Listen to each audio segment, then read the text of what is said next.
Yeah, I'm gonna send it there. Shit, why I do that? Because I don't want no feedback coming from YouTube because it loops back. Send it there. See, okay. All right, I know what I'm gonna do. So let's see, I can hear it now playing late. All right. So what I'll do, I'll unplug for now. Then when our guests get here, I'm gonna put the link. I'm gonna put the link to the Zoom and the YouTube, and then I'm gonna X out of YouTube and won't be in YouTube land no more. So I won't get that feedback. That's what I'll do.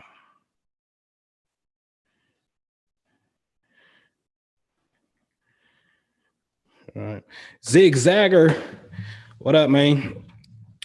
What's good? So I'm gonna grab this link, Zigzagger. Everybody coming on YouTube side. I'm gonna grab this Zoom link because I'm gonna click off of YouTube once we get started at 7 o'clock because I get a crazy double echo feedback. So let me grab this link. Let me go to YouTube. All right, I'm gonna put this in the chat. There we go. So you can click on that Zoom because when we get started at 7 o'clock, I'm not going to be over here on YouTube, on the YouTube side. All right. But YouTube, what's happening, man? Thumbs up, man. This is, it's the pre-show. So what's going on? American, what's going on? It's the pre-show, so you can ask some questions, and then I'm waiting on my guests. When she get in the building, she said she's about to log on and whatnot. And then I got the Zoom part. I got muted simply because I'm gonna get this feedback because I went to YouTube. But if you got something, put it in the chat. Put it in the group chat over here on Zoom. And she in there? All right. Yeah. So let me see something here. Can we do it where? Hold on. Let me see. YouTube, I may be leaving y'all early. Hold on. Courtney, can you hear me? Oh, I gotta see if I can hear you.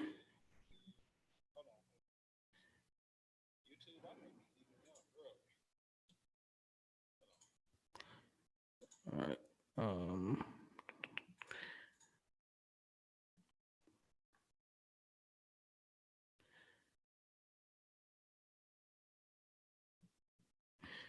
How can I say something, Courtney?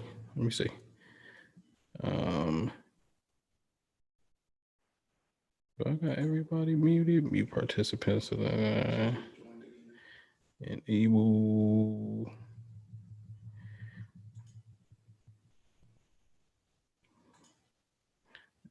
All right.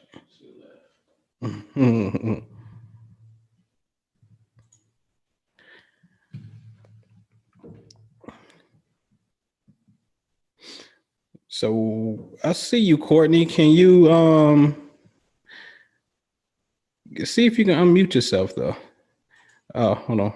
I hit this button. Ask to unmute. Bam. See if you. No, I can't hear you. Say something. Can you hear me now? Oh, perfect. Right there. Okay. Right there. Don't you move. What's happening, Miss Music? What's going on?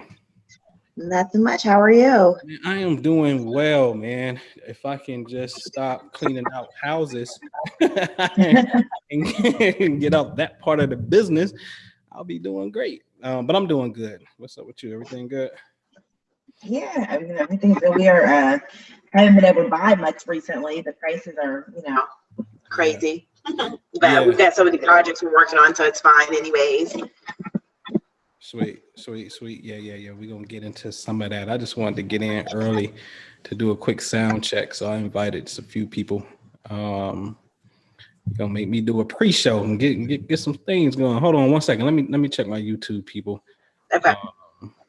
I had paused it over here. So hey, y'all in YouTube, check the link for me. Check the link in the chat room, and then y'all can grab. Y'all can come over and join us on the Zoom version. And I'm gonna post it again. Bam. I put it in the chat. Ernest J, what up, man? What's going on, bro?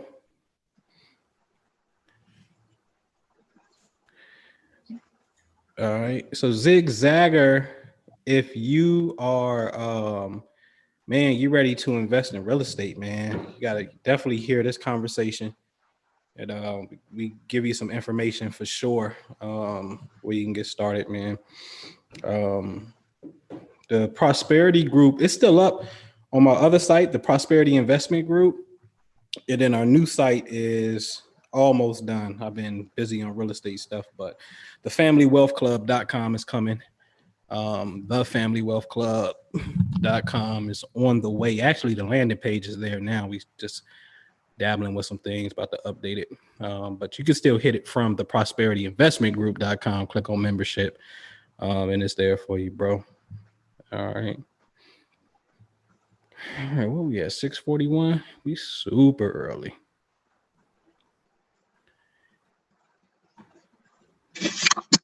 So Courtney, are you doing this?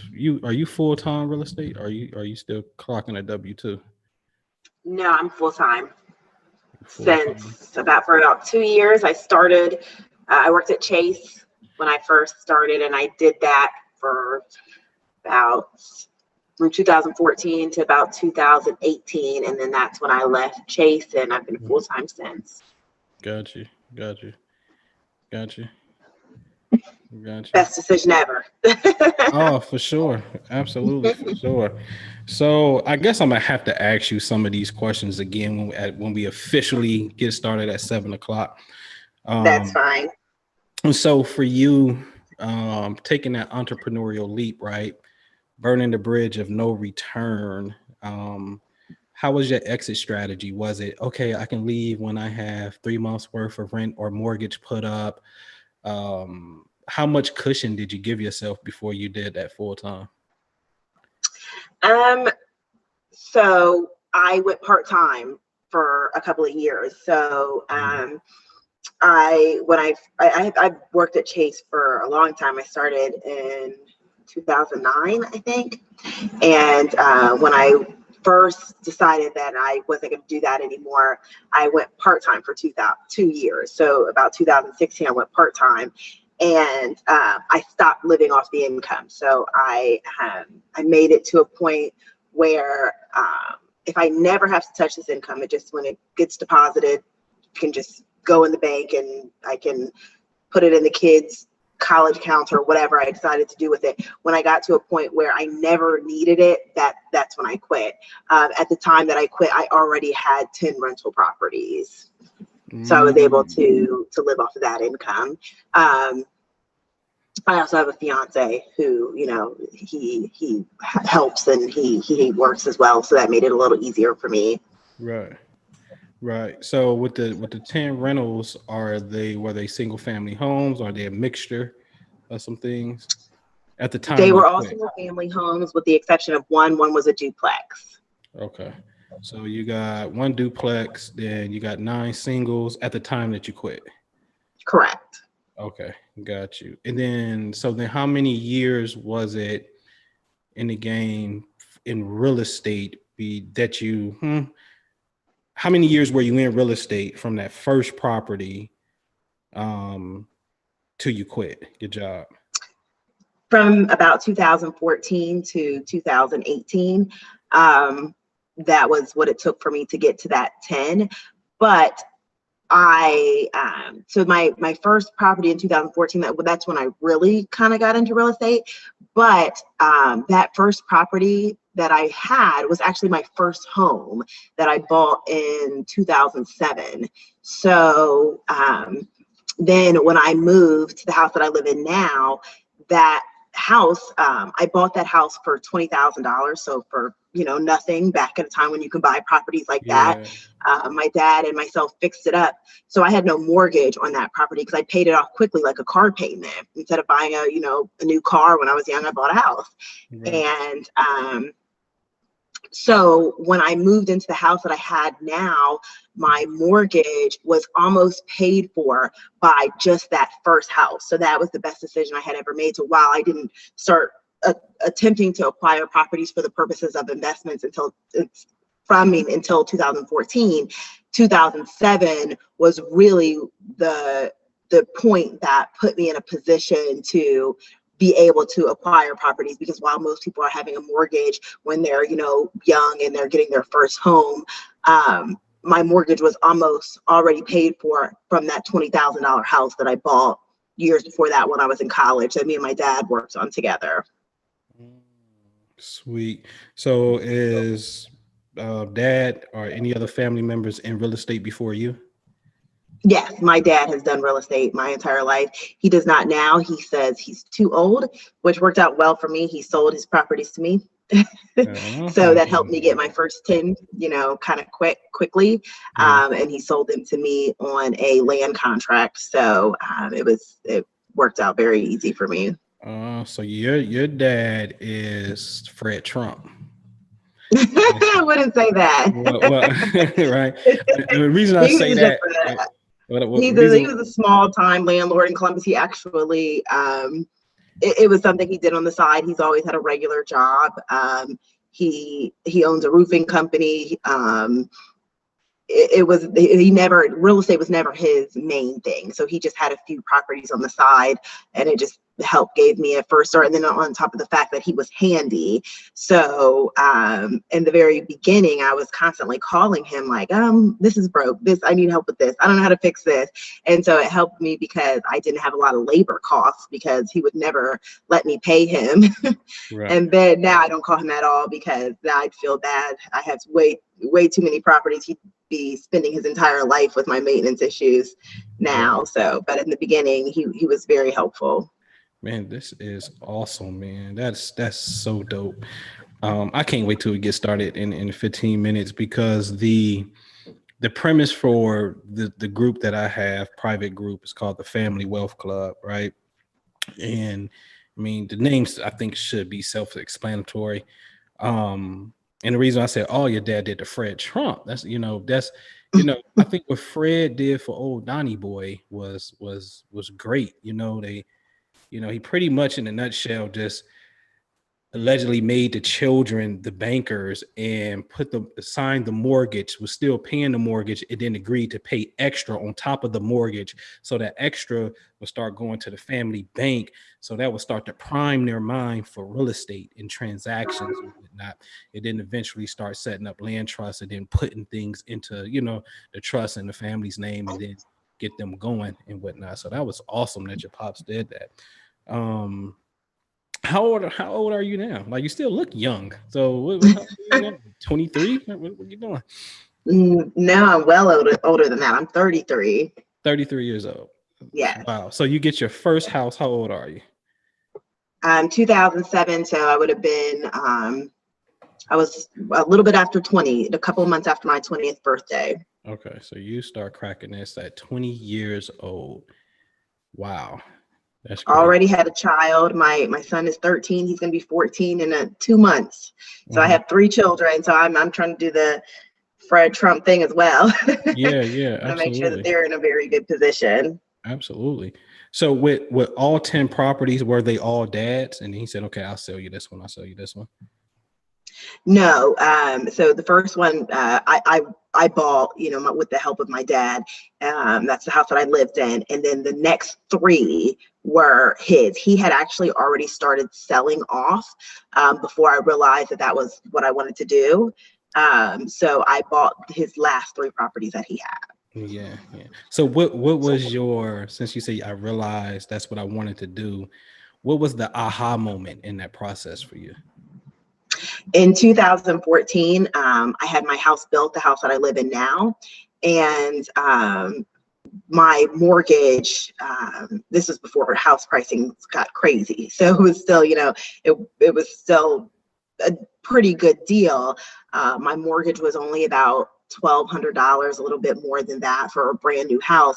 And the rent in the house that I had left that I only paid $20,000 for was $900. So you see and then the taxes and insurance were so low, the house is in Linden. So I think my taxes are like $800. So almost the full amount of, that rent was going towards my mortgage. So when I realized that most people are going to have this 30-year mortgage for the rest of their lives, and mine is only $300, and that included my taxes and insurance because of that one property, that's when I knew that, okay, Dad, stop selling your property, sell them to me, and I'll take over. Right, got you. I wished I would have gotten involved before. He actually had just sold my childhood home that had turned into his first rental. But it had fire damage. The previous tenants had caused the fire in the kitchen, and he didn't think that I would have, been interested at the time. So I would have loved to have bought that one, but I missed out on that one. Got you. So 07 is your entry year. That's your freshman year, you say? I wasn't really a real estate investor, but I still count that as important point, because that's when I decided, well, all my friends in college are renting. I don't want to rent. I'm going to buy a house for the same price that I could buy a car. So I didn't get into investing until 2014. I lived in that house in 2007 for 7 years. I went to Ohio State. The house, as I mentioned, it was in Linden on 12th Avenue. So it was very close to Ohio State. At the time, it wasn't the greatest neighborhood, but it worked out really well for me. And so I consider that an important year, even though I wasn't investing. Absolutely. So in 14, what is that? And again, we're gonna revisit this when we start. But in 14, what is your, I guess your first deal? What is that? My first deal was a duplex that I bought for my dad. Okay. And it just made sense. As I said, he sold it to me, land contract. The rent, he really just didn't want to deal with it anymore as he was getting older. He just didn't want to deal with tenants. So the rents paid the payment that I had to pay for him. So it wasn't really anything for me out of pocket. Gotcha. And let's rewind a tad bit. YouTube, do me a favor. Let me know if you can see and hear Courtney, because I paused it on my side so I wouldn't get the feedback coming back. But put it in the chat for me.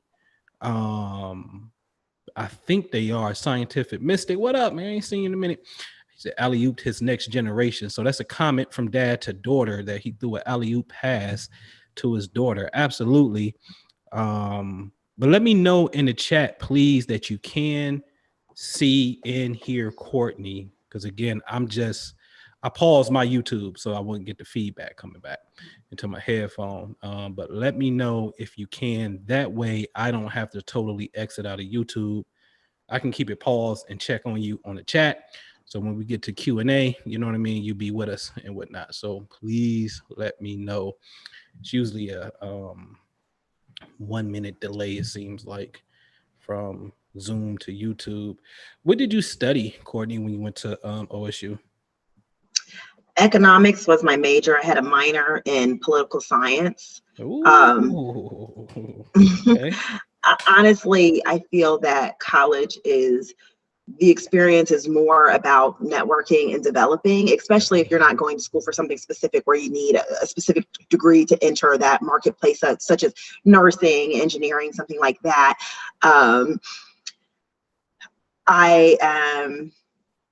I feel like when we're young, we're told, go to college. That's really your only opportunity.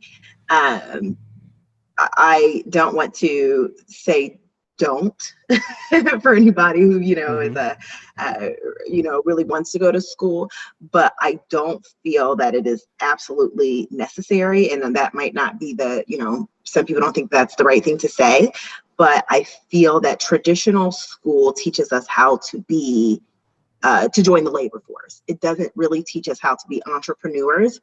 And I feel like that is, that's not, the people who are on this call probably are trying to be entrepreneurs, not join the labor force, or, you know, at least be a part of the labor force for their entire life.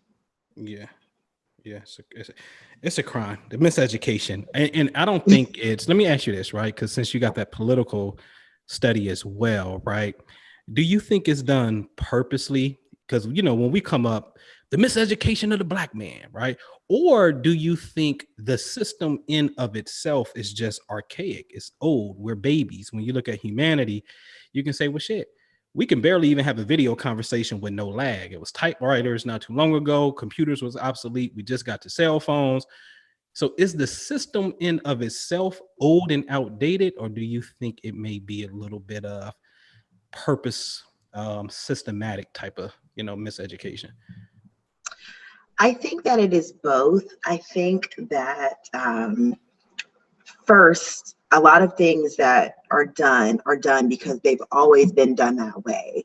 A lot of people don't think of, well, why are we doing it this way? Why should we do it differently? It's just that it's always been done that way. So then that continues, and then it just becomes a system that perpetrates for years, and it's not necessarily malicious. But at the same time, I think that the majority of people in America have to be laborers for the system to work.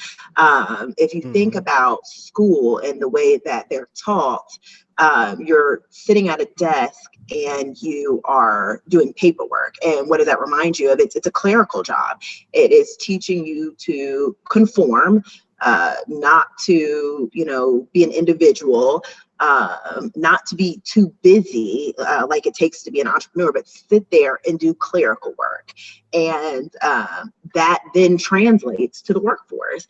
And if everybody was an entrepreneur, would the system work? So I think that there's also a piece of it that it's supposed to be that way. They're teaching you what they believe you need to know to you know, move forward in your place in life, versus I feel that probably the children of the wealthy are getting a different education because they're being prepared to be entrepreneurs. Yeah, for sure. That's very well put. And I've always thought just the basic supply and demand, when you look at any building as a business, right? If everybody was an entrepreneur, nobody would be able to push the product, ship the product, track the product, and help you, right? So every building always has more employees than it does a founder, right? In a sense. So I think that we have naturally a lot of worker bees in a sense, and which is, I think, you know, one of the most critical parts of it. Do you think you know, a mentor who I consider a mentor, Blackstone, you know, if I don't know if you're familiar with the private equity group, they buy a lot of stuff, and you know, they bought Hilton Hotel at one time. Okay.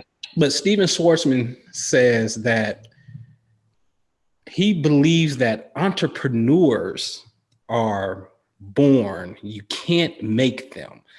What do you think about that, Courtney, being who you are? Because you may have some people that you try to turn on the real estate. Nope, I don't want to do that. I just want to work a 9 to 5 and I just want to get my 401k and leave me alone. I don't want to do that, right? So you have some people who would never, ever in their life make the entrepreneurial leap, right? And again, looking at how businesses run, you look at all buildings, you always have more employees than the founder with the idea. So do you think entrepreneurs are born, or can they be made? So I'll have to say again, both, because one, I think that the children of the wealthy are being groomed differently than children in public school. And so with that being said, I can't believe that those children, just on a percentage basis, they are just more of them are born entrepreneurs. However, more of them are going to become entrepreneurs. More of them are going to be successful. So there's a reason for that. I feel that they are being groomed differently. But then also, I think that those that are going to really be innovative and rise to the top, that might be a trait that you are born with as well. But I still believe that if you're groomed a certain way, you're much more likely to be successful and to be an entrepreneur at minimum, even if you are an employee, a higher up employee, a CEO, or, taking over a parent's company. I know that that's not as innovative, but you're still in a leadership position. And so I feel like though that's groomed to an extent as well. Mm-hmm. I got you. Okay. So it's 7:01, ladies and gentlemen, YouTube. Thank you for chiming in. Do me a favor, YouTube. You can hit the Zoom link if you want to, but you can hear it. So you can just stay right here because people are letting me know in the chat that they're actually able to hear it. Let me make sure our audio is clear. I got a little bit of feedback, but I don't see nobody open but just me and you. Let me see.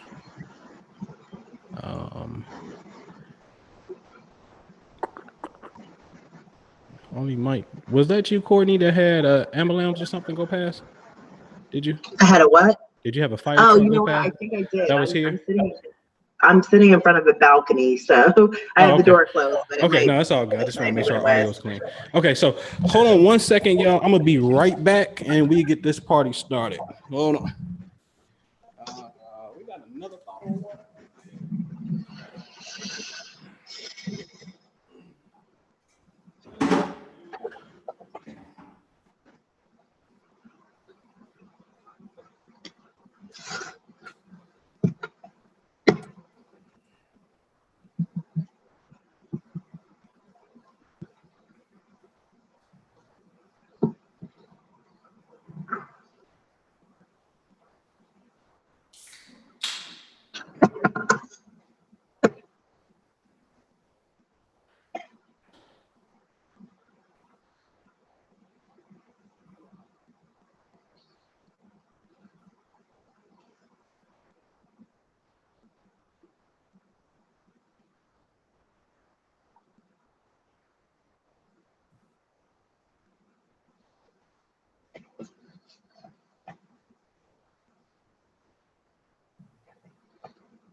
Cowboy Del Rio coming. Hey, what you doing? Let's see. All right, you there, Courtney? Yes. All right. Okay, so let's get the party started. So welcome YouTube, welcome Family Wealth Club, also to my private rental partners. Thank you for joining us, man. I wanted to get this interview with Courtney because for several reasons. One, I am a sucker for female success. I don't know what it is. I learn better from women. It's just a beautiful thing to me. And it's also Women's March is Women's Awareness Month.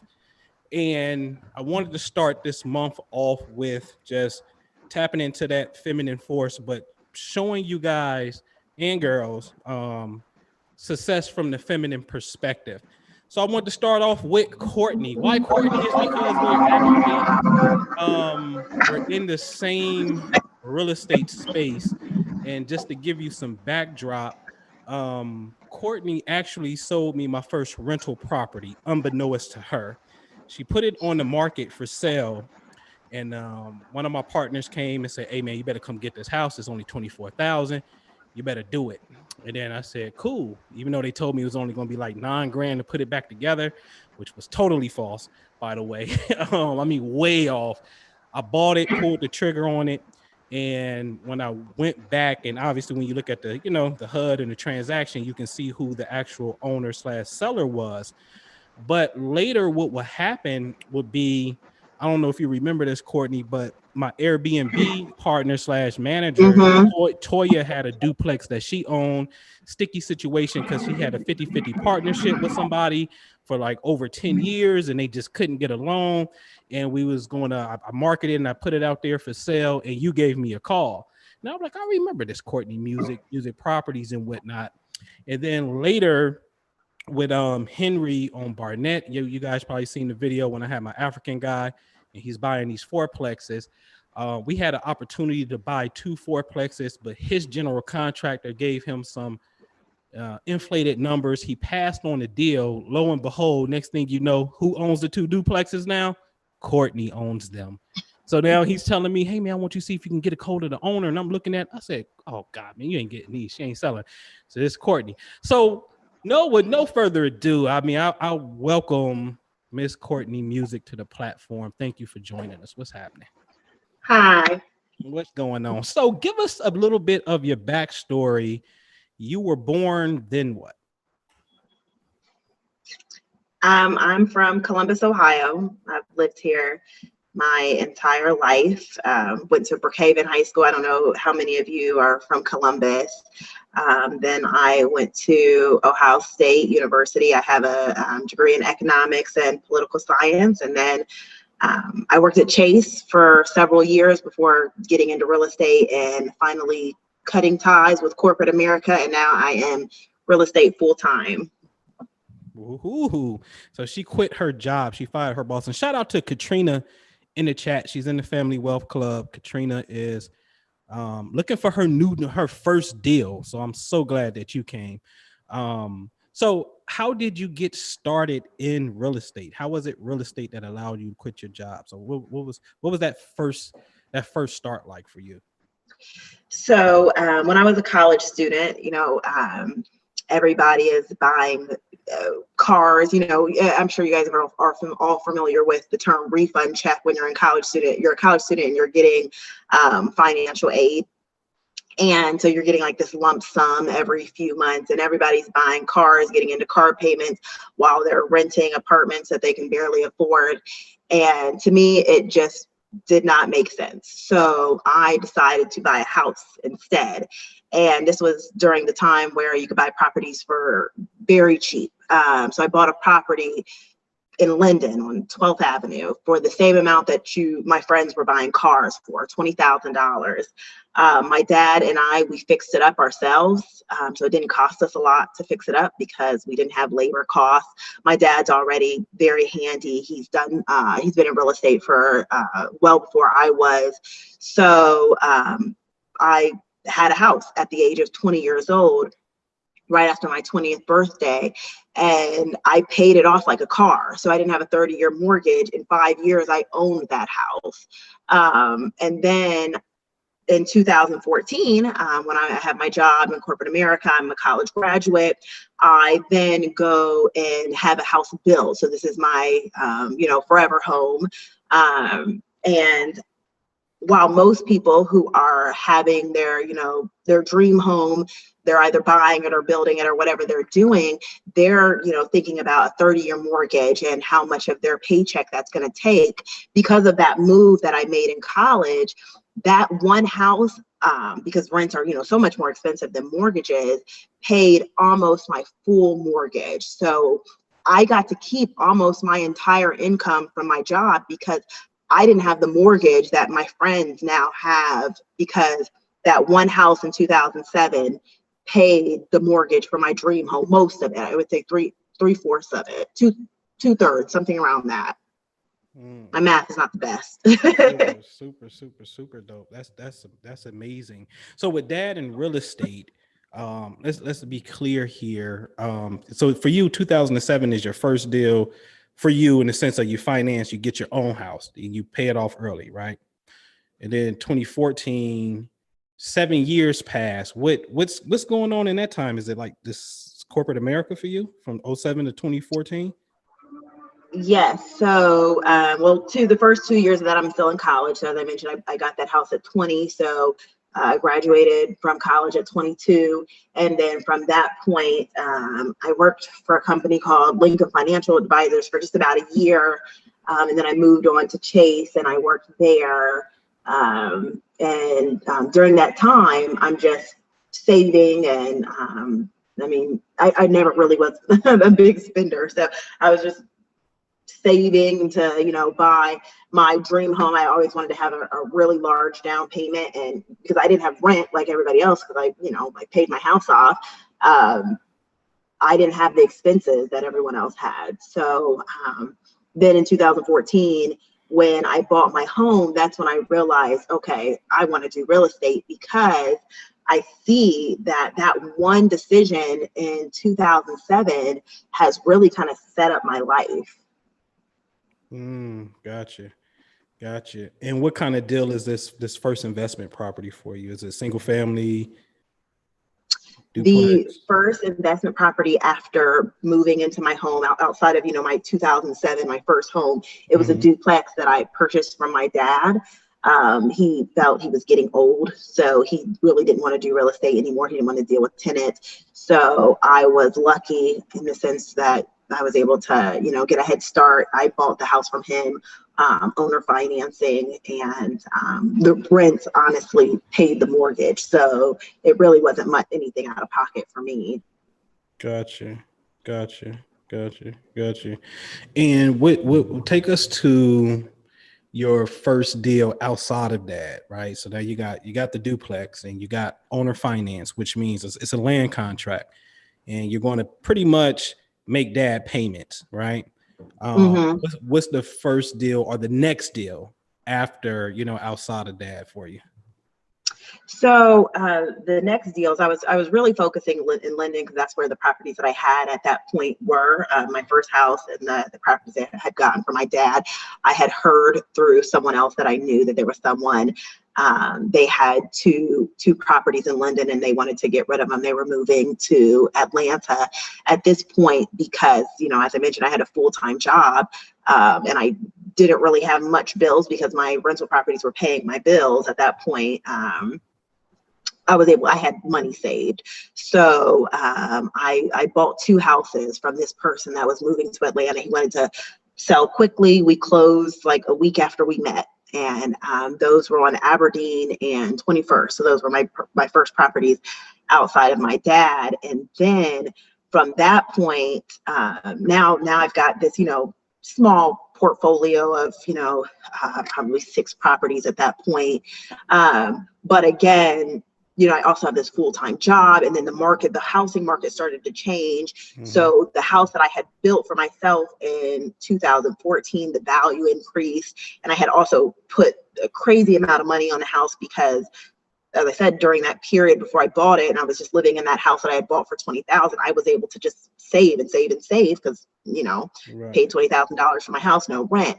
I got a home equity line of credit because at that point I had a good amount of equity in my home. So that then also changed the trajectory, because now I was able to buy houses using that home equity line of credit for, very low interest because it's my house, and close quickly. I didn't have to go and try to find a mortgage or private lending because I have my own money I can tap from. So again, back to that 2007 deal, I wouldn't have been able to just save and save and save if it wasn't for that one deal in 2007.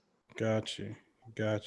So 07, and of course we get to the whole 08 era mortgage crisis, but you don't make your first leap really into 14. Well, your second leap into 14. Do you remember the 07-08 crisis? And if so, what was your mindset at that time? So I definitely remember it, but I was a college student. I was a young mother, and I so wish that I would have been just more conscious of what was going on, because I'm sure I could have partnered with my dad to do some things, but he had gotten to a point where he's just older and he's just no longer interested. But I could have pushed him and that would have been great for both of us. So while houses were being sold very cheaply, even cheaper than the one that I had just bought in 2007, all around me, I was seeing, properties become vacant. That whole time I was living there, I lived there from 2007 to 2014. I was just completely I was comfortable. I had my house, I had my child, I was in college. I really was not focused on being a real estate investor. I was focusing on, what they always tell you in school is go to college and get a job. And so that's what I thought I was going to do, is go to college and get a job. I bought my house for the purposes of living in it. I was not being thoughtful that this is the time to invest at that time. Right. Gotcha. I got you. Okay. And how many properties did Dad have at his prime, would you say? I would say probably about 10. The real estate was never his full-time thing. He actually owns a roofing company, and that's his full-time thing. So he was just kind of buying properties as they fell in his lap. But he started also selling them off prior to me being involved. So I just got his last few, which again, if I would have been more conscious, that could have been a different circumstance. I just, they tell you to go to school and get a job. Gotcha. And that is terrible advice that we're teaching our children. Gotcha. Absolutely. So Dad just didn't, and the reason I asked that question is because Dad just didn't give his daughter properties. So Courtney had got into it, and then you finally woke up a little bit, and then about the time you woke up, Dad had already sold majority of his portfolio already. Right. I'm the one who so my first house in 2007.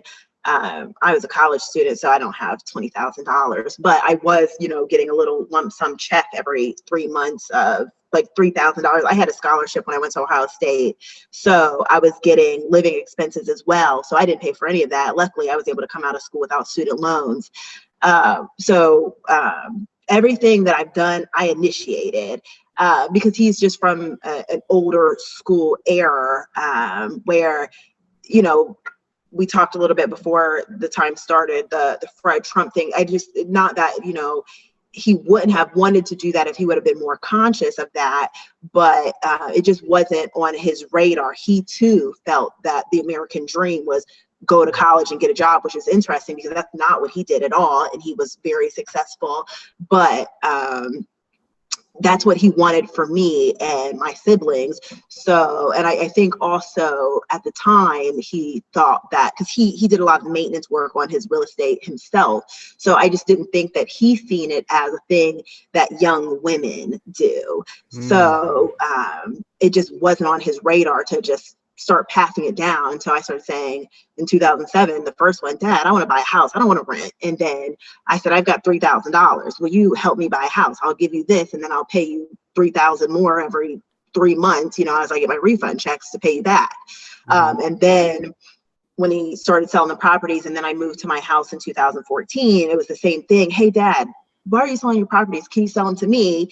You got this one on the duplex with the first one. Let me buy that. And I think he had it in his head, which he was right for the first year. He's still going to be responsible for it because I don't know any maintenance. I'm going to be calling him every 5 seconds. Right.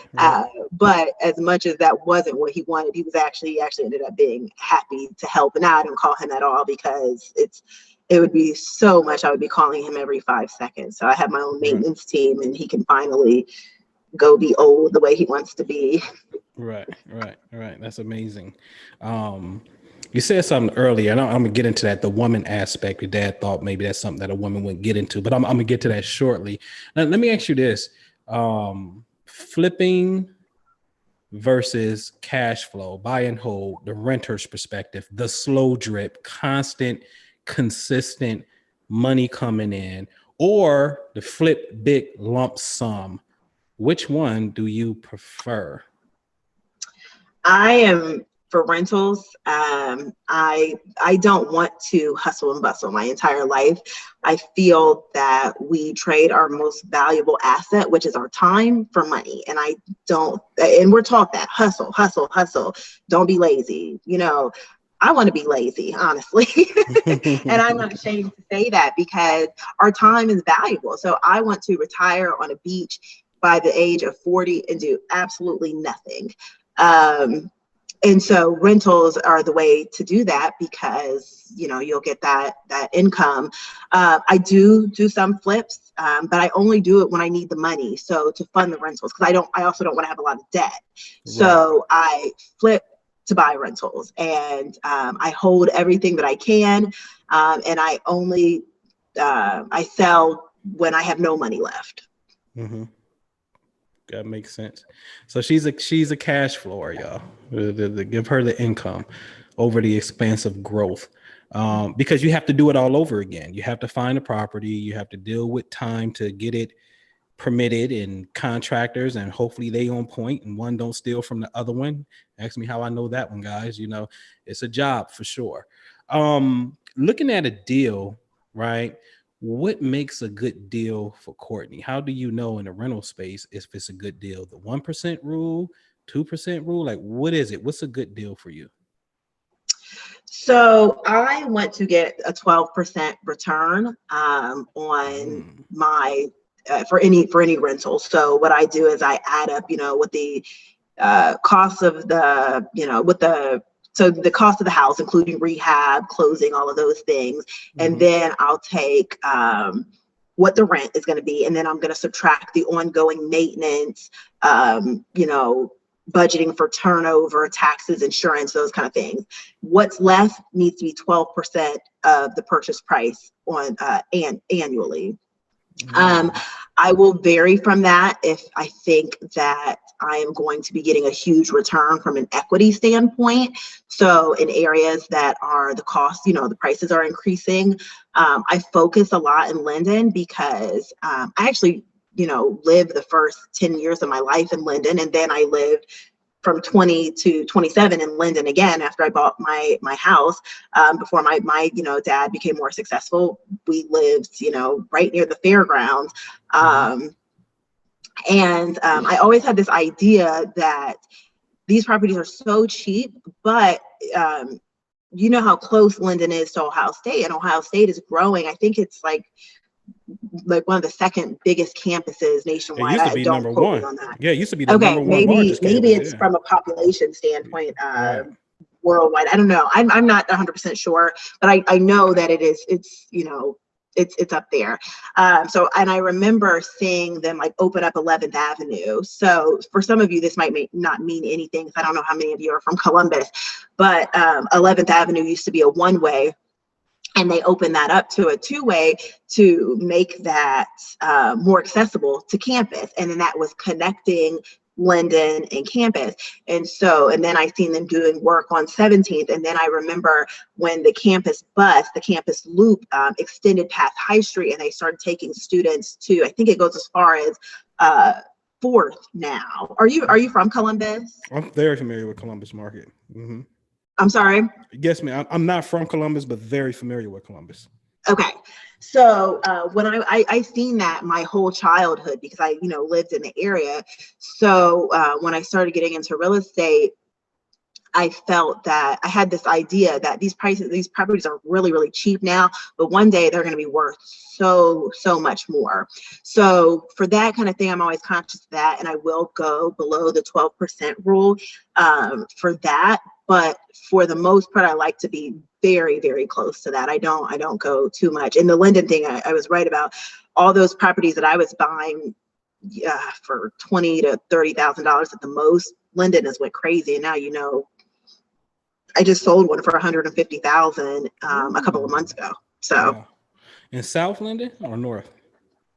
Both. I own properties ranging from 12th Avenue, so one block from the 11th Avenue freeway exit through Aberdeen, which is two blocks from Weber. The one you sold for $150, which one? What side is that on? That was on Briarwood, so that was close to Hudson. Okay. Gotcha. Wow. Them values definitely coming up. Yeah, I'm so excited to see that happen, because I won't buy any over there now. They're too expensive, which kind of makes me sad, because, you know, I like investing in that area. Right. But I held so many, so I have about 20, I think, in that area. And Wow. the most I ever paid for one was 37,000, and it was because it already had a tenant in it, so there was no work that needed to be done.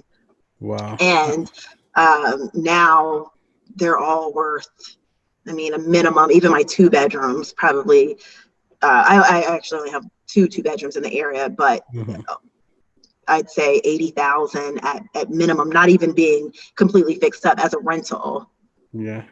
I wish I would have known you. I had an owner who owned the corner on Minnesota, right in just like maybe 2 streets down from the new what is that? The new Linden Park that's being built Yeah, right yeah. there. And he owned all 4 houses on the corner. He lived in one, and then the other 3 on that corner he owned. And I had got them all for snap. I want to say maybe I got them cheap. I had got them cheap as a bundle. I think I got them all for like 3 for $99K, if I'm not mistaken. Okay. And nobody wanted to even pay the investors. What I learned in this game, the investors wanted, and I get it, they want it super cheap. I mean, super cheap, but it was nothing wrong with these houses. I mean, very well maintained. I have to remember that cross street and shoot you the information on that particular one. And then they put it on the MLS and went almost double and sold it on the MLS. Yeah. Yeah, the one I sold to you, I bought it wholesale. Mm-hmm. The west side is not really, I don't do too much on the west side. In fact, Right. I do own one property on the west side, but it's further west, getting towards like the new build areas. Mm-hmm. But I sell almost everything I buy on the west side. It's just like I like to be concentrated because it's just easier to manage. Right. So I think it was on the MLS when I sold it to you, and I didn't do anything to it. I bought it.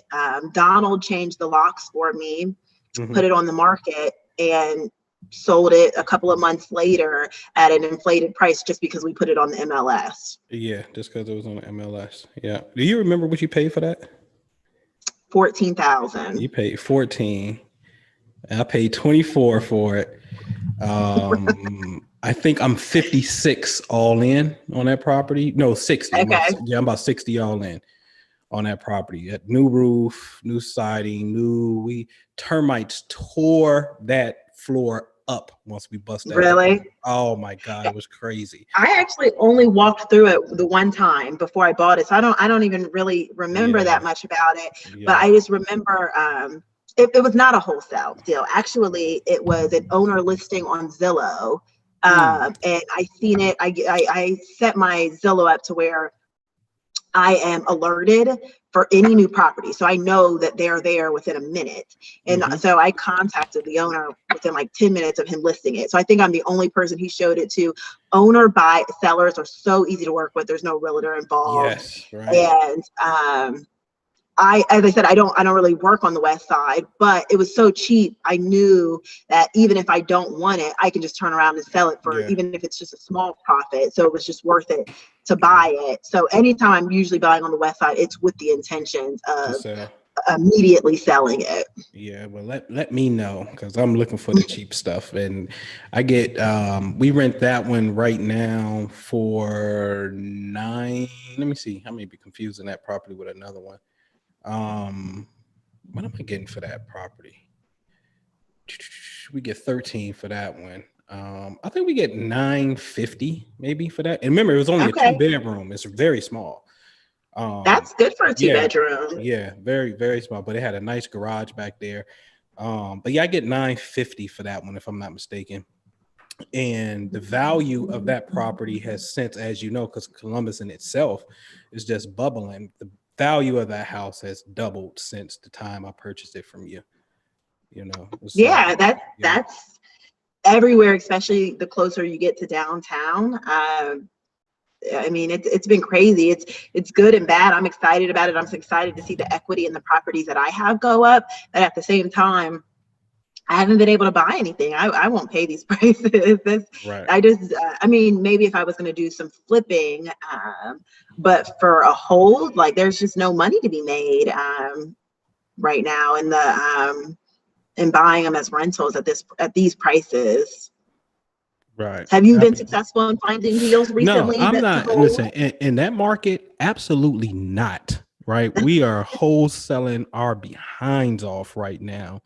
Um, yeah, we're wholesaling our behinds off in this moment. So I'm in a total different market, and I'm not sharing where in the group right now where we're at. But I'll tell you, I told you before. If you remember, you remember. But remember, I was like, hey, we got to take a trip because this is where majority of our holdings are. So the prices in this particular market are crackhead prices. And I'm talking about, I was just with my son today and I was telling him about the return. So one of the properties here, I am about 30K all in, picked it up for 21K. We put 9K in a quick remodel, and I'm 30 all in. I rented it for $950. Now, taxes here for this property is maybe about 700 to 800 a year, right? So super cheap on the taxes. And my insurance for this particular property is only like 40 something dollars a month as well. So we clear over $820 plus every month from this particular property. And so after insurance, and for me, my CapEx is different. I don't have to live off of the real estate. So therefore, for me, honestly, I put the real estate in the bag all by itself, right?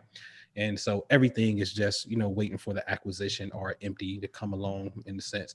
And so, right now we crushed it. Like there was like a 2.6% rent to value with a 27% ROI on it. So like crushing it. Like, to find a 1% rent to value in Columbus is like hard. 2%, you can forget about it. It's a unicorn. If you see it, it's going to be gone so fast. Here, cracking them over two. Like literally, I'm not kidding, 2.5, almost 3%. You know what I mean? So but prices are going up, but it's some great entry points in this particular market right here. And the California money is just now starting to come, because I'm seeing it when I click on who owns this and this. It's like, okay, these people out of California. I said, okay, people starting to catch on. And so one day we can get together and take a tour and whatnot and show you. Yeah, that would be great, because I have considered investing out of Columbus. I have not, because I like the ease of having my team and everything consolidated. As I mentioned, I don't even invest on the west side. Everything I have is on the north side or the east side, because I like everything to be consolidated. But at this point, I am going to have to make a transition, because there's just nothing left in Columbus. As you mentioned, the 2%, I used to get that on the properties that I bought in the Linden area. And so I still have those. So that's great. But there's no, it's not there to buy anymore. But so I would be interested in building a team elsewhere. But when I go somewhere, I like to go all the way in that area. I don't want to have things scattered in all these different areas throughout Ohio. I want to have, if I'm going to do that, I'm going to have a portfolio there. I'm going to have a team there and make it as streamlined as possible. Yep. As I mentioned, I'm not a big, I don't mind working to getting it started, but I am an advocate of time being your most valuable asset, not money. Don't trade your time for money. So I'm not going to create a situation where I'm just all over the place, because that just doesn't make sense for me. Mm-hmm. I totally understand. I got you. I got you. I'm with you. I got the same thing. Two of my properties are next door. So this year, was it this year or was it last year? Maybe late last. It was early this year. We closed on the second one. So was able to get houses. Do you have any of yours outside of a duplex that are directly next door to each other? I don't have anything that's directly next door. I do have, I own, own those apartment buildings on Barnett, and there's 3 of them, and there's one building between them, so they're not right next door, and then I own one right across the street. Yeah, that's right. I'm trying to get Miss McGee, because she's the one that's in between you, right? I honestly don't even know. I don't actually do too much wholesaling. Okay, yeah. So I'm trying to get her on here. The elder, her name is Black woman too, Minnie McGee. You ever heard of her?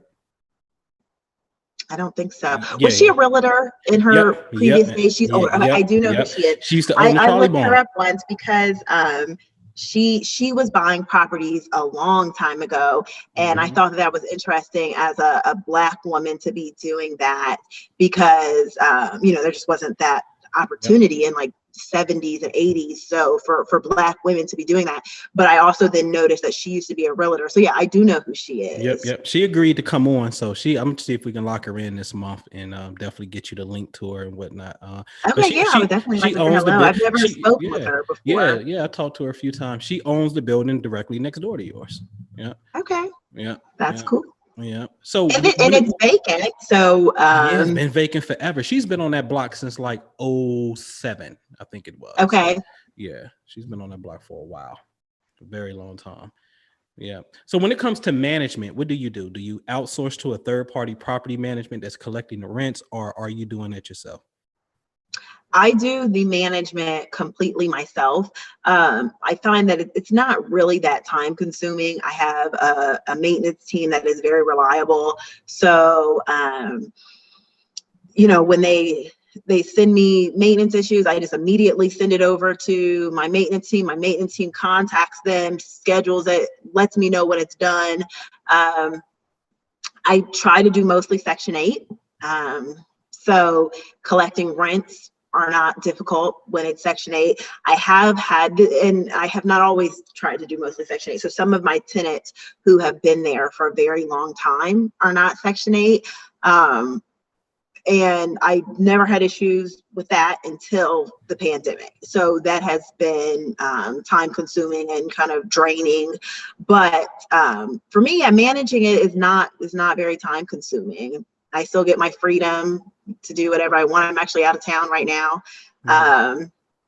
So I don't see myself putting the properties with a management company anytime soon. However, I have thought about hiring an employee. What does your current team consist of right now? Like, and I'm talking about in-house, not necessarily the management portion of it, but not your maintenance guys. Like, do you have an acquisitions person that's finding the deals? What does the team look like? Me, that's what it looks like. Really? That's it. I've worked a lot with people. Donald. Yep. So him and I have partnered on some things. He's the only realtor I use.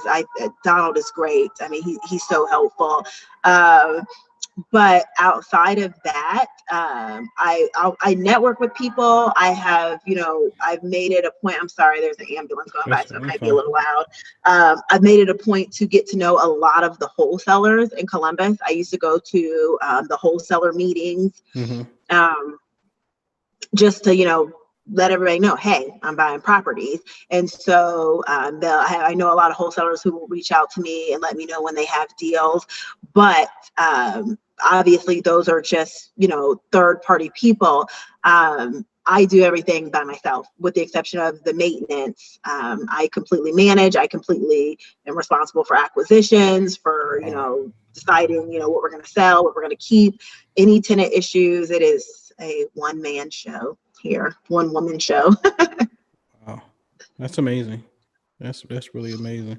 That's great. I didn't. I only went third party management if I get a property and it's empty, because I didn't want to necessarily deal with the side of finding applicants, screening them, and going through that process, because felt like I was just too busy.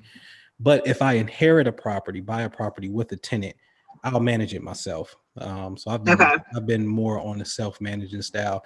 And then I just found somebody recently in this market who would do a lease up option with me, where basically they'll just take my deposit for getting the tenant in there. And I don't have to, you know what I mean? It's just that they're not going to manage it on a month-to-month basis. I'll step in and manage it. They're just going to find a person for me and whatnot. Okay. And they're a property management company that has that option. So I've been just signed up to take that one because I got a few empties right now. Let me ask you a few more questions here. If you don't mind sharing with us, what does your current portfolio consist of? Is it single family, multifamily, a mixture? And what is the goal for Courtney in the next 3 years? Okay. So I have a mixture of single families. I have one duplex, and then I have 3 apartment buildings.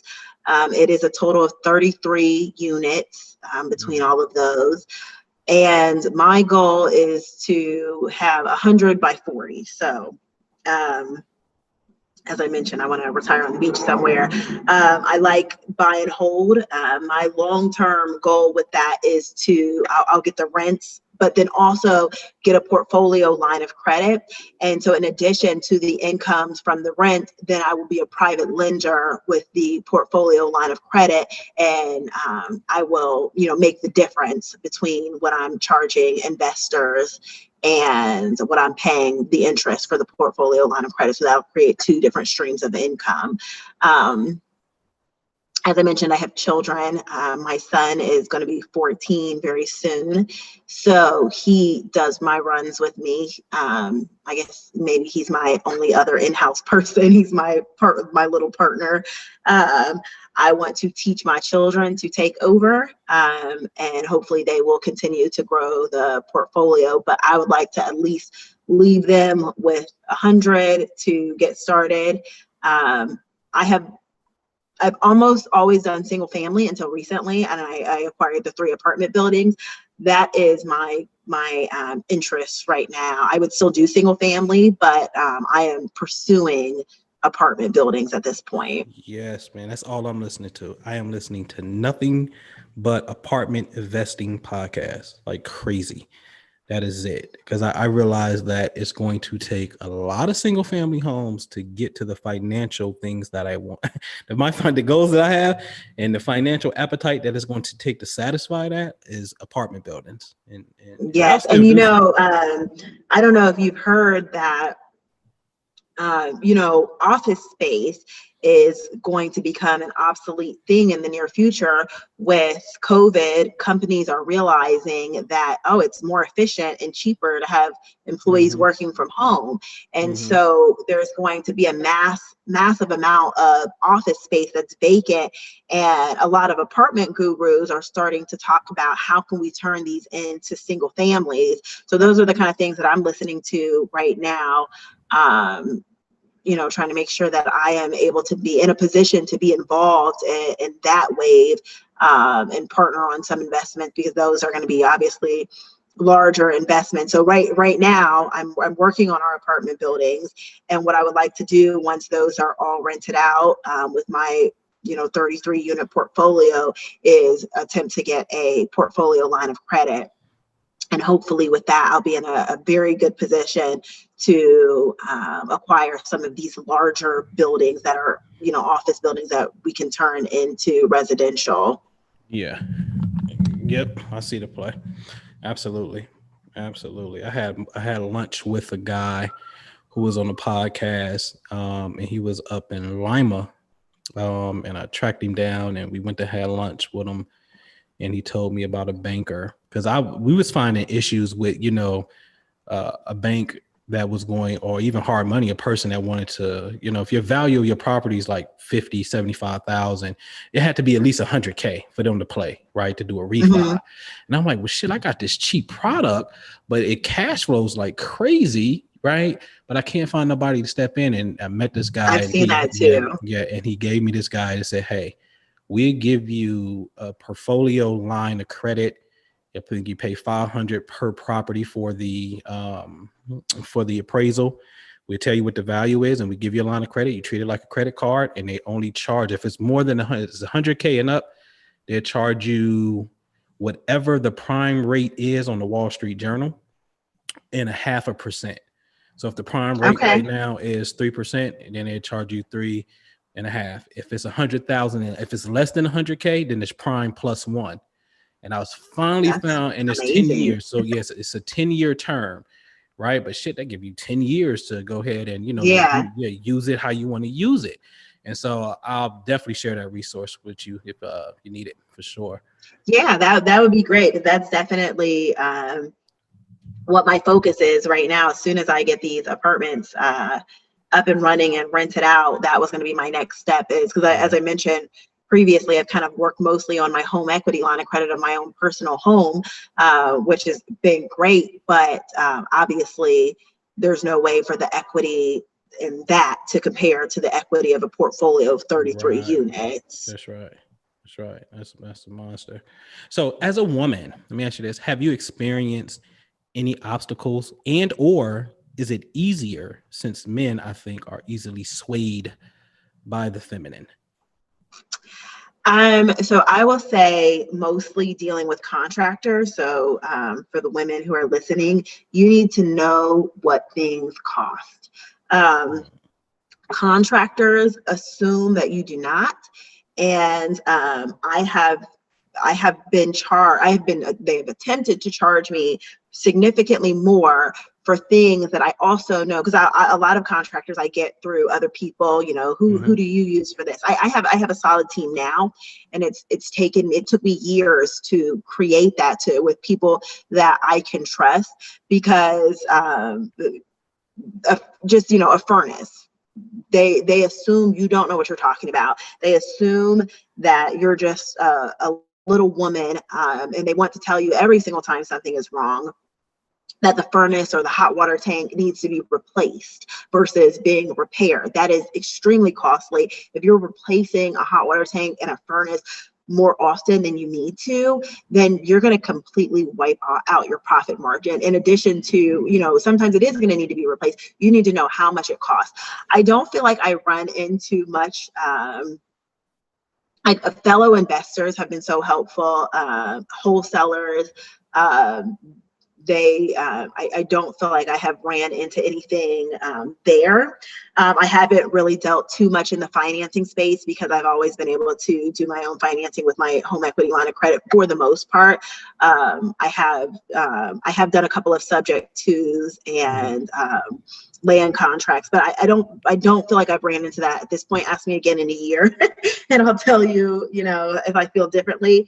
But it is contractors. They do assume that women don't know what they're doing, and then I'll bring my dad to the table in my earlier stages of when I didn't know what I was doing, and their tone is completely different. So you need to be aware of that, because people will try to take advantage of you. Gotcha. That's great advice. Great advice. What is your why?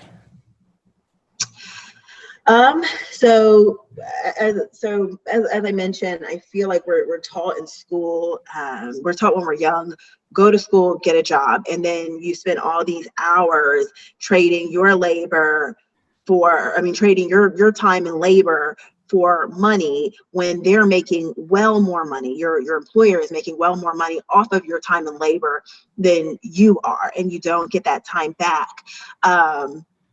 I don't want to do that. Life is short, and I want to enjoy my life. And so I want to maximize my time and labor. I want to make everything that I could possibly make on my hours that I'm putting into something. I don't want anybody else making, money off of my time and labor that, is not beneficial to me. And I don't want my children doing that either. So I want my children to be able to have a start. Obviously, we're Black. My children are Black. I want them to have an experience that is very difficult for a lot of Black parents to even dream of or consider, because they just, we haven't been taught anything about wealth. So various reasons, but that Gotcha. pretty much sums it up. I got you. And thank you for being so transparent. Because early in the conversation, you're like, "Yo, I want to be lazy," right? I was just, me and my son was talking today. I forget what was going. I said, so I was like, "Man, I ain't doing that, man. I'm lazy." I'm admitted. Like, I'm not. Listen, y'all got me messed up when it comes to physical manual labor. You got me twisted. But I'll come up with something in my head and I can create things. But I am not a labor guy. I am the wrong guy. I'm sorry. I'm not. Let me ask you this. How important, in your opinion, is real estate for creating wealth? Like, why not stocks or any other thing? Why was it the real estate piece for you? To me, real estate is tangible and it creates multiple streams. So I've dabbled a little bit in stocks. I'm by no means an expert, but I think that it's important to be diversified and, you know, be knowledgeable about various industries.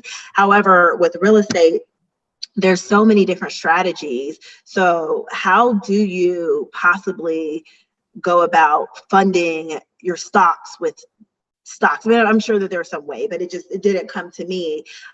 With real estate, you know, flipping, wholesaling, you can really get involved with so little money. Subject twos, I've done that, as I mentioned.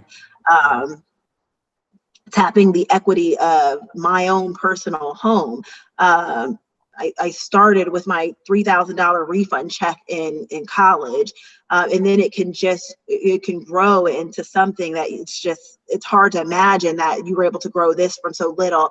I think that is more difficult to do in other industries. And then in addition to the passive rental income, you can make money on the equity. As I mentioned, you know, long term, I want to get a portfolio line of credit. And once I'm done buying properties or flipping properties, then I will have both streams of income. I'll be making money on the rent and money on the equity. I don't know how you could do that in stocks, or any other industry so passively. Definitely technology is a big thing right now. And so there's a lot of money to be made there, but I don't know if it is as passive as real estate. And as I've mentioned several times now, time is a big thing for me. I have 3 children. Right. Gotcha. And the bank won't give you a loan on stocks. They won't do it for some reason. Yeah, I've never tried, but I can imagine it's not real. It's not tangible. There's, you know, it's nothing to foreclose on. Right. You know, as a private investor, that's my, you know, my goal eventually, to loan to other investors who are doing flips. That makes me feel comfortable because I'm going to put a lien on the house. I would never lend my money on stocks. It's crazy. Yeah. And I'm not knocking the stocks, guys, because I am currently looking for an explosive one strictly for growth purposes. But I'm just saying, when you compare it to the real aspect of it, the tangible aspect of it, you can touch it, you can refi it, you can use it as a line of credit, and they give you cash and you can go buy another property. And then you do that famous Burr method where you just keep repeating the process and going on and on and on to the break of dawn. 3 final questions. I totally got this from one of my favorite podcasts called the Apartment Investing Journey with David Robinson. You guys got to check that podcast out. It's Apartment Investing Journey with David Robinson. And if you have a question, put them in the chat for me. What is, for you, Courtney, I'm on the radio, Cowboy Del Rio. I'm on the radio, man. Well, what is the biggest lesson you learned in this business? Biggest lesson I've learned in this business. I gotta think about it. I would say do not become emotional over investment properties. This is not your dream home. Don't be facetious either. If you know, don't price haggle too much. Do the numbers, be confident with, you know, the decisions that you've made, and, you know, let good deals, don't haggle on good deals, but don't become passionate about bad deals. Stick with the numbers, and you can't go wrong there. I've made moves where in the past it's like, I should have got that. Well, you know, I was haggling too much and it went somewhere else. I didn't stick with the numbers. I knew it was a good deal. Or deals I've passed up on. Deals that I overpaid for because I became passionate about it, and it just doesn't make sense. So stick with the numbers. Gotcha. And what is your biggest win? Your biggest deal, your biggest one, your prize. You're like, oh, I'm so glad I did this. What's your biggest win to date? Man, I have to think about that.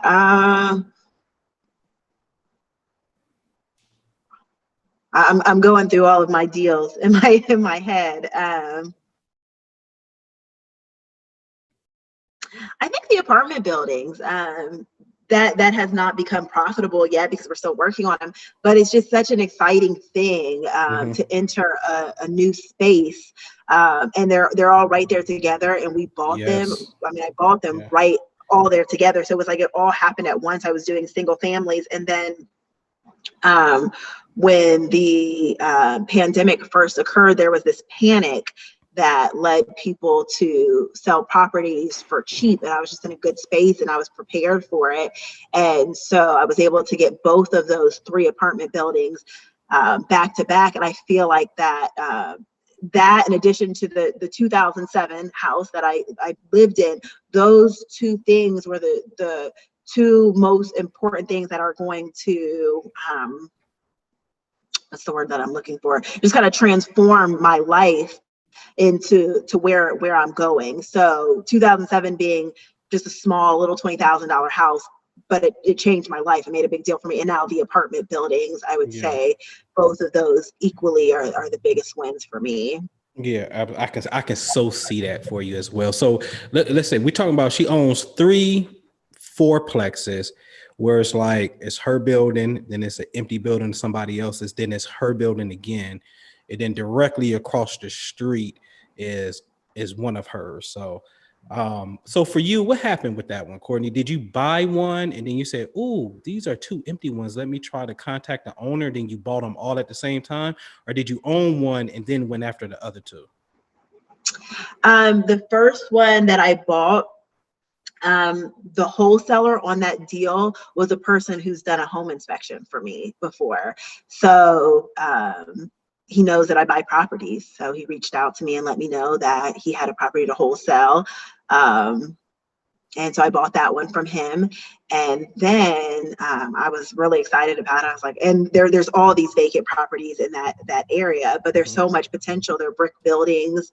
So they're very solid. A lot of them have basements. Well, all of them that I've seen have basements that are solid, great storage, storage space because they're separate access from the tenants.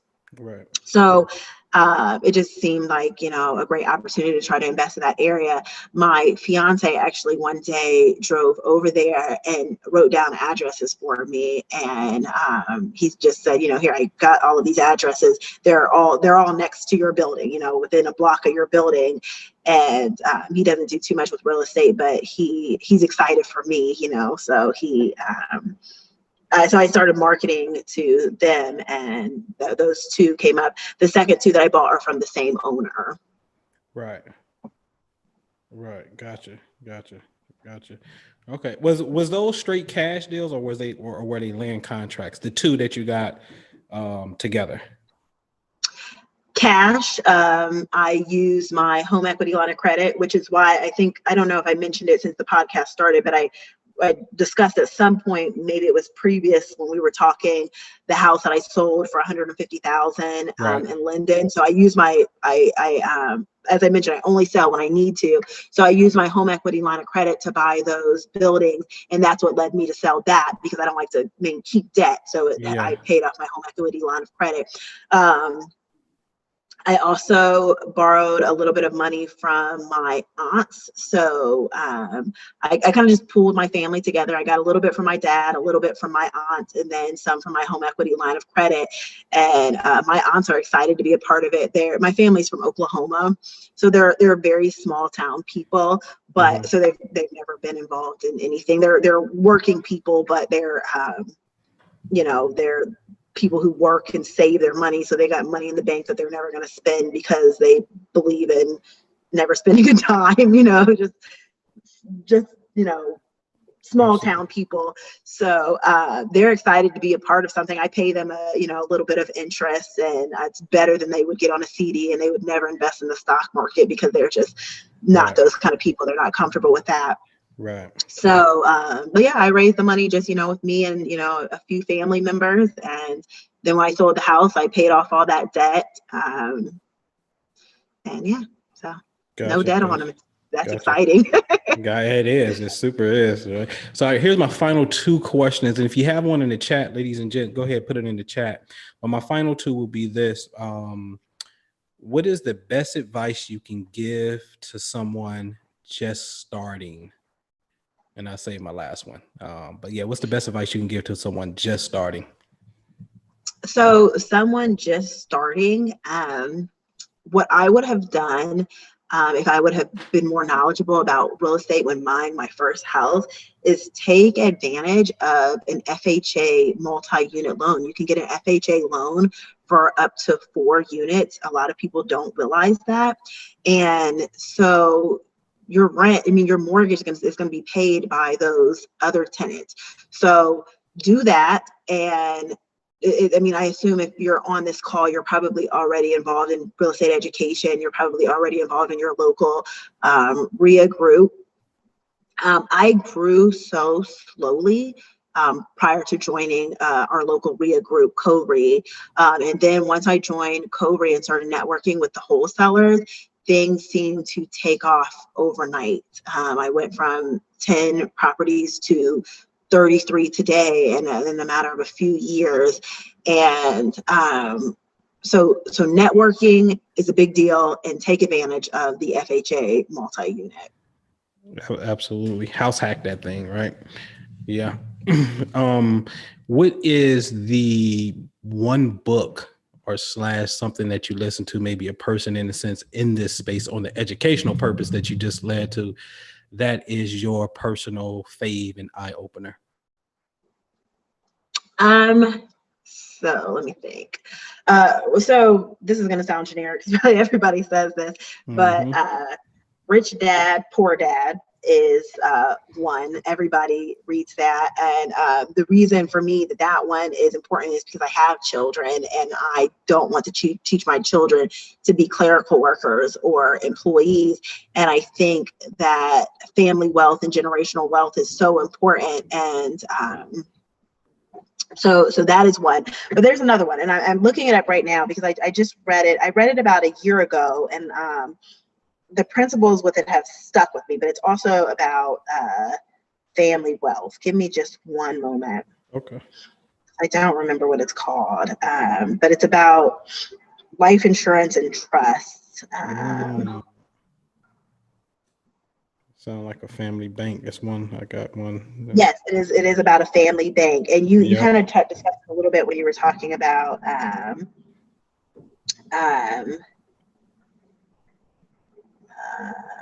oh man, I wish I had it with me. I have it at home.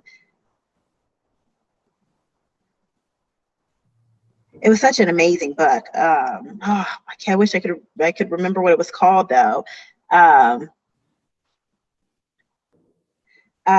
so what it was, I just remember what it's called. It's called What Would the Rockefellers Do? Ooh. And this book compared the families of the Rockefellers and the Vanderbilts. So both of those families being very rich families at some point. And the Vanderbilt family is they have nothing pretty much today. They're just individual, just typical people. And it is discussing how that occurred, why those two families had a very different fate down the line. And the Rockefeller family, what they did is they set up a family trust, and all of the heirs of that trust have whole life insurance. So, and the policies pay back to the trust, and the descendants, the heirs of that trust, they're not just given money. They're able to use that money as a family bank to borrow from the trust to go do their own investing in real estate or whatever business they have, but they don't just inherit money. It is a bank for them to fund their investments, not just to be given away. And so because of that, they were not able to spend frivolously. And now that fund is still huge and able to, fund all of the descendants of John Rockefeller because the way it was set up. So that is my plans to do for my children. I don't want them just inheriting a crazy amount of money for it to be gone the next generation. I'm going to follow the principles of that book. And that one is one to read after you've got a little bit of a portfolio and you're thinking about how you want to set up your trust or your will, or because what's the point if it's going to be gone after one generation? That's not my goal. So that one's a good one. That's awesome. Thank you for sharing that. I'm definitely going to look into that one. We have a question in the chat from Lisa. I have so many questions that it would be more of a conversation. Either of you know of any real estate clubs in Chicago or anywhere, since things are virtual now, where attendees can ask questions and share info. That's the first question. So I don't know anything in Chicago, but I can't imagine that there's nothing. I would definitely do a Google search and see what you can find out. But in Columbus and Cincinnati, there's CORE, and then the Cincinnati group is the sister group of CORE. I can't remember what the acronym is for that one, but they're led by the same person. And they are mostly virtual right now, so you can still take advantage of it. And there's so much information. So there's the main meeting, but then they also have the subgroups, and the subgroups are based on your focus, your interest area. So there is a wholesaling group, there is a landlording group, there's a apartment investing group, a new investors group. There's just so many different things. Tax-free investing, where it's talking about investing through your self-directed IRA or 401k. There's just so many different things. And as I mentioned, when I joined CORE, I grew so much faster after that. So there's so much to be learned from that. I do think a big piece of it is the networking, though, which you don't get as much by the virtual groups. So I would definitely say find your group in Chicago. It has to be there, but that doesn't mean that you can't learn from the Columbus or Cincinnati group as well. Agree. And then she says, I own a 3-unit building in Chicago and aim to pay it off in about 7 years. Other than extra payments on the principal and paying the mortgage bi-monthly, any other suggestions for paying it off ASAP? So I mean, when I have paid off my real estate debt, because I'm really big on debt free. All the debt that I hold, I try to do short term, but I'm typically paying debt with another project. So the properties that I'm going to hold, if I get debt on them, then I'm going to flip a property to pay off the debt on that property. Another way of just paying it off, just focusing on that property, depending on how long you've had your mortgage, how much equity you have in it. If it's got tenants, you may be able to refinance the property and get the equity out of it, and then use that equity to flip a property or buy another rental that is going to produce more income that will allow you to pay off that mortgage quickly, or lend out the money and you'll make the difference in the interest rate. So if you have a very low interest rate on the property, and then you lend it out to another investor for, let's say, 12%, and you might be able to make a 6-7% spread. Then in addition to the rents, you've got another income flow. So it depends on just kind of the position of it. But I would definitely see if there's equity in there to tap, try that route. Otherwise, try a private investor to do another flip to pay off the apartment building. Gotcha. Great advice. She says, sweet and thank you. She's looking into it. Have you had to evict a tenant during the pandemic? If so, how were you able to successfully work around the temporary changes in the real estate law? I have. So keep in mind, there is a form they're required to fill out that says that they have met several requirements, and they're not required to prove them, unfortunately. but that they're out of work, that they're going to try to make payments when they can, that they're going to try to take advantage of assistance. So that assistance clause, so first of all, they have to fill that out. And very few of my tenants actually have. So so many of them I don't even think knows it exists, and I don't share that information readily. So I mean, if there, and the reason I don't is because there's so many assistance programs. I know I've received funds from 4 different programs just here in Central Ohio, assisting tenants in paying their rent. So if you're not working, then you're getting some sort of unemployment probably. Unemployment has been super sweet. For some people, it's been more than their actual jobs because of the additional amount that the federal government is putting on there. So in addition to that, if you're not getting that, then why aren't you definitely then qualify for these programs? So to me, there's just really not too many excuses as to why you're not able to pay your rent, because if you can't pay it, then there's too many programs that are willing to pay it for you. So I make sure that my tenants are well informed about the programs that will pay for you. Some of them, if you're in the Central Ohio area and you're wondering what programs can my tenants reach out to, there's PRC through Job and Family Services. There's the Columbus Urban League. There's Impact.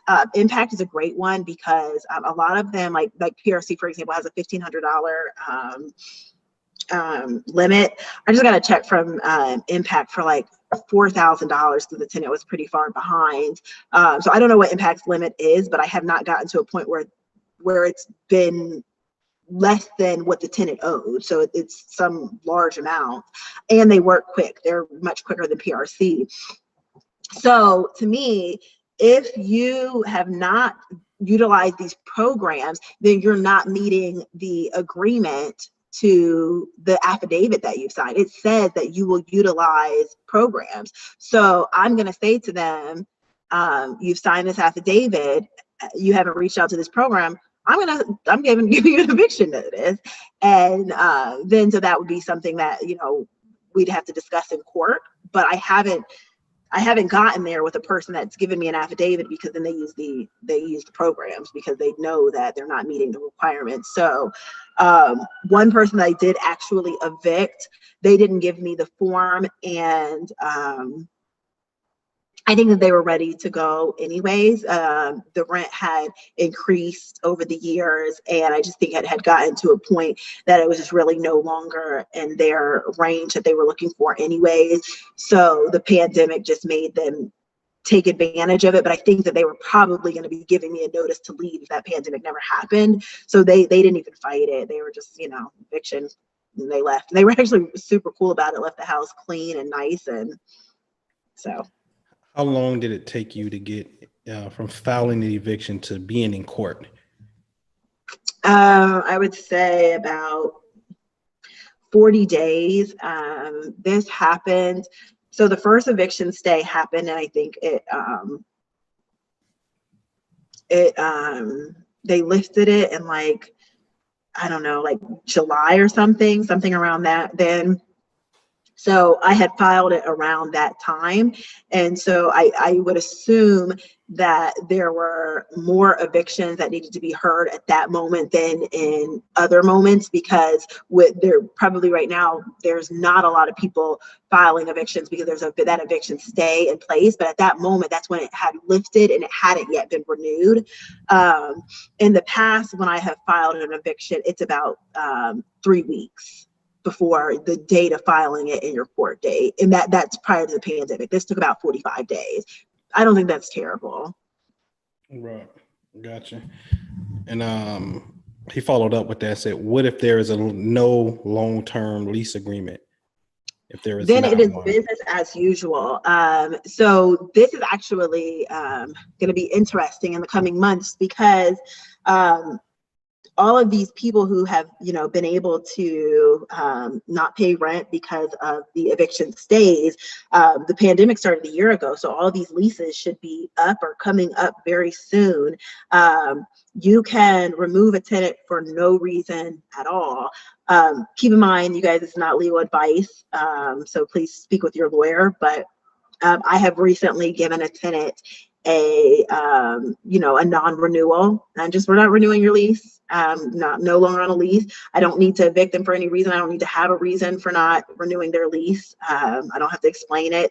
And then if they don't leave after that non-renewal, now I can evict them for occupying the property past the agreed lease, and it is not for non-payment of rent. Genius, man. I've been having my tenants sign month-to-month leases as soon as I grab the property, because that's the option that I want. I don't want no long-term commitment, from the sense of, if you want to go. If I don't want you, we should just be able to break up with each other. I don't want to force myself on you and you force yourself upon me and whatnot. So some of my properties that I've been giving tenants straight out the gate. It's going to be a month-to-month thing. But Courtney, it's been great. I can do this all day with you. You are definitely a rock star. I so appreciate you taking the time out and speaking with us. In closing, you want to share any contact information, mentorship, whatever the case may be, to help others or be available, please do. Sure. You can reach out to me. My email is Courtney. I'm going to type it in the chat, but I'll say it as well, because my last name is not spelled in a traditional way. So my email is courtneymusic@musicpropertiesllc.com. And if you just reach out to me, just mention in the email that you listen to this podcast, so I know what you're reaching out to me about, and I'd be happy to help anyone, especially in the Central Ohio area. We can meet up at some point. So I'm putting that in the chat right now. Just one moment.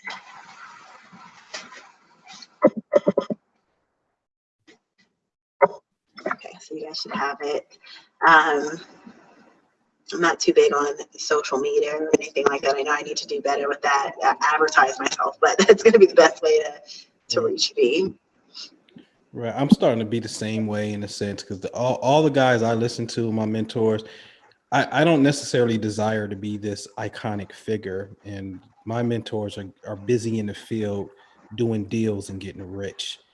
And, but I mean, you got the greats like Cardone, who's out in the field, but he's also this polarizing figure and whatnot. So I've wrestled with that. I made my mind up that I don't want to necessarily be this figure. I want to get busy and do the work, you know what I mean? And just share with those who, I have an ear. But again, thank you so much for sharing.